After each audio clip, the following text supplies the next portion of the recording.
আরে এ কি, তুই একজন সামান্য সিকিউরিটি গার্ড হয়ে এত দামি সোফায় বসে খাবার খাচ্ছিস, তাও আবার এসি চালিয়ে? এটা কি নিজের বাড়ি পেয়েছিস? কেন আমি এখানে বসে খেতে পারি না? না পারিস না। এখানে বসে খাওয়ার সাহস তোকে কে দিল? আপনি কি এখানে নতুন এসেছেন? হ্যাঁ, আমি নতুন এসেছি। আজকে আমার ইন্টারভিউ, আর আমি যদি একবার চাকরিটা পেয়ে যাই না, সবার আগে তোকেই কোম্পানি থেকে বার করব। কারণ তোদের মতো নিচু মানসিকতার মানুষদেরকে না আমি সহ্য করতে পারি না। আপনি খারাপ মনে করবেন না, আপনার তো এখনো চাকরি হয়নি, তার আগেই এত তেজ। আপনার চাকরি হয়ে গেলে তো আপনি আমাদের মতন মানুষদের রাস্তা দিয়ে হাঁটতেও দেবেন না। হেই, একদম বেশি কথা বলবি না। ওখান থেকে নেমে নিচে বস, আমি ওই সোফাতেই বসবো।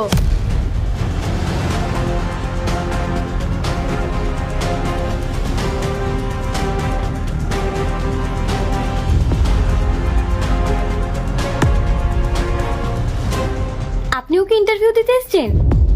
হ্যাঁ। আরে দাদা, আপনি এভাবে নিচে বসে খাচ্ছেন কেন? সোফায় বসে খান। কিছুক্ষণ আগে আমি এই সোফাতে বসেই খাচ্ছিলাম, কিন্তু ম্যাডাম আমাকে আমার যোগ্যতা বুঝিয়ে দিয়েছে, তাই আমি নিচে বসে খাচ্ছি।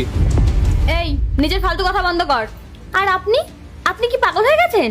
ও সামান্য একটা সিকিউরিটি গার্ড। এদের যোগ্যতা মাটিতে কিংবা ফুটপাতে বসে থাকার। এই 2 পয়সার মানুষ আমাদের সমান সমান হবে?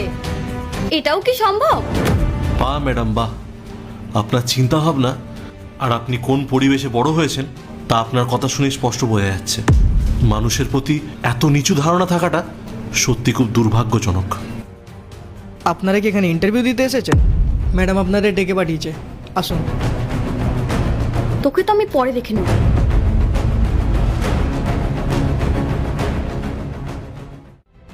এ নিন ম্যাম আমার সিভি।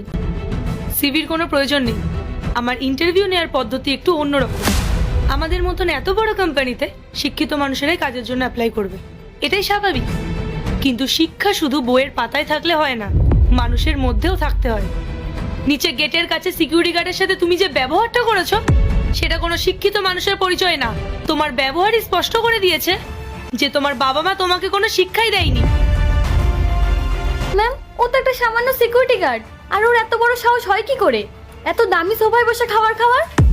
আপনি ভাবুন তো ম্যাম, বাইরের কোনো ক্লায়েন্ট যদি ওকে ওই অবস্থায় দেখতো, তাহলে কি এই অফিসের কোনো মান সম্মান থাকতো? চুপ করো। তোমাকে কে অধিকার দিয়েছে মানুষকে নিয়ে বিচার করার? তুমি কি জানো ওই সিকিউরিটি গার্ড নিচে পাহারা দেয় বলেই আমরা অফিসে নিশ্চিন্তে কাজ করতে পারি? অহংকার করবে না, সময় না বড়ই অদ্ভুত। আজ তুমি ওপরে আছো। পার্ট 2 দেখতে সাবস্ক্রাইব করো ভেলকু 78M।